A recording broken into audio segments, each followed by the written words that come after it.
ராமாய ராமபத்ராய ராமச்சந்திராய வேதஷே ரகுநாதாய நாதாய சீதாய பதையே நமஹ.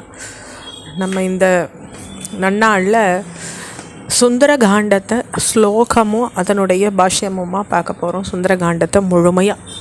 ஏன்னா ராமாயணத்தினுடைய தாத்பரியமே சுந்தரகாண்டம் தான். சுந்தரகாண்டத்தை படிக்கிறவாளுக்கு எத்தனையோ நல்ல பலன்கள் சொல்லப்பட்டிருக்கு. அது எப்படி விவரிக்கிறதுனே தெரியல. சௌபாகியத்தின் உருவம் சுந்தரகாண்டம். அதை கேட்குறதும் அதை பாராயணம் பண்ணுறதும் அவ்வளவு உசித்தம்னு சொல்லப்பட்டிருக்கு. அதனால் அதை நம்ம பண்ணலாம்னு ஆசை.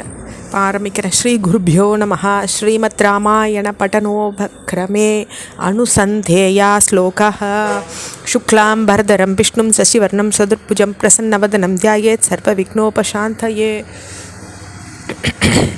ஸ்ரீ குருமார்களுக்கு நமஸ்காரம்.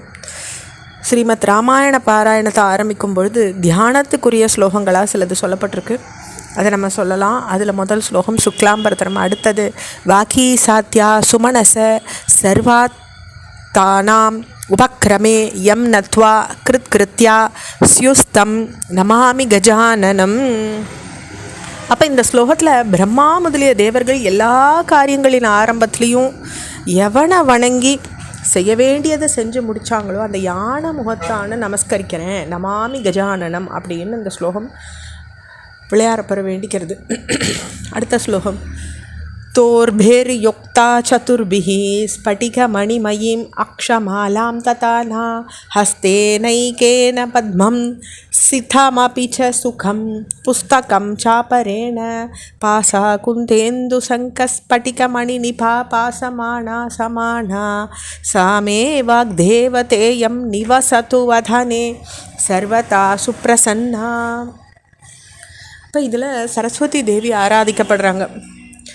சதுர்பிஹி அப்படின்றாங்க ஒரு வார்த்தை. அப்போ 4 கைகளை உடையவளும் ஸ்பட்டிக மணிகளான அக்ஷமாலையை ஒரு கையில் வச்சுருக்கவளும் மற்ற கைகளில் ஹஸ்தேனைகேன பத்மம், பத்மம்னா தாமரை, வெள்ளை தாமரை, சிதமபி ச சுகம் கிளி புஸ்தகம் இது எல்லாத்தையும் கொண்டவளும் குறுக்கத்திப்பூ சந்திரன் சங்கு ஸ்பட்டிக முதல்ல ஒப்பற்ற காந்தியோடு பிரகாசிப்பவளும் சங்க ஸ்பட்டிகமணி நிபா அப்படி இருக்கக்கூடியவளும் அந்த வாக்தேவதையும் அருள் புரிவா. எப்பையும் என் முகத்தில் அவள் வசிக்கட்டும்.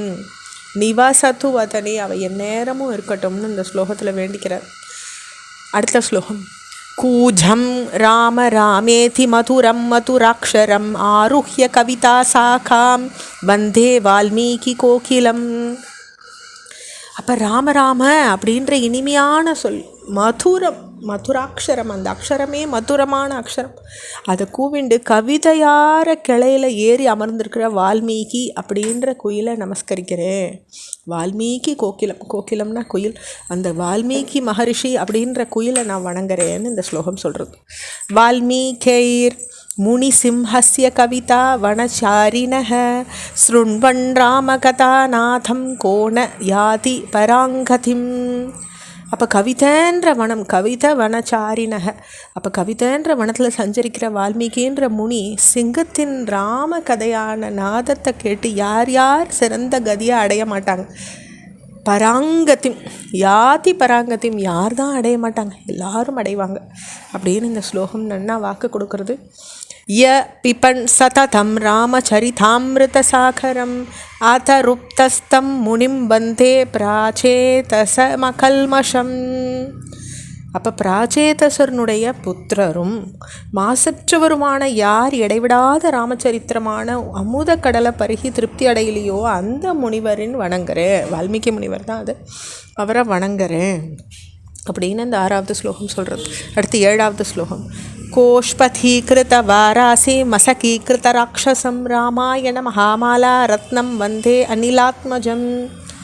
கடலை குளம்படி போல செய்தவரும், அதாவது அதை அசாத்தியமாக தாண்டினவரும், அரக்கர்களை கொசுவை போல செய்தவரும், மசகீகிருத ராட்சசம் கொசுவை போல ராட்சசால பார்த்தவரும், ராமாயணமான சிறந்த மாலையின் ரத்னம் போல வணங்குற அந்த வாயு புத்திரரை நான் வணங்குறேன். ரத்னம் வந்தே அனிலாத்மஜம் அப்படின்னு இந்த ஸ்லோகம் சொல்கிறது. இதோட நம்ம 7 ஸ்லோகங்கள் தியான ஸ்லோகங்களில் பூர்த்தி பண்ணிக்கிறோம். ஓம் ஸ்ரீராமாய நமஹ.